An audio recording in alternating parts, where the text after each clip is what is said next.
বলেছি যে এই যে প্রথমত এই ঘটনা আমরা এটার খুব তীব্র নিন্দা করি এবং একই সাথে এই ঘটনার পর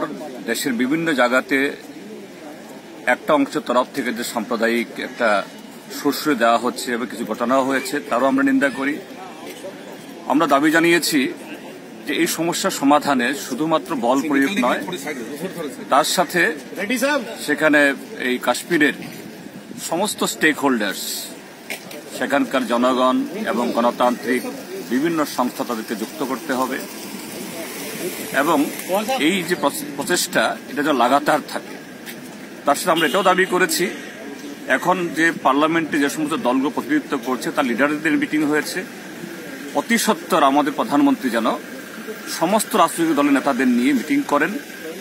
এবং সেখানে শুধু বল প্রয়োগ না, যে একটা রাজনৈতিক একটা প্রচেষ্টা শুরু হয় যাতে এটা স্থায়ী সমাধানের জন্য এই কাশ্মীর সমস্যা এটা শুধু কাশ্মীর হিসেবে না দেখে এটা জাতীয় সমস্যা হিসেবে দেখা হয়। আমরা এই কথাগুলি বলেছি।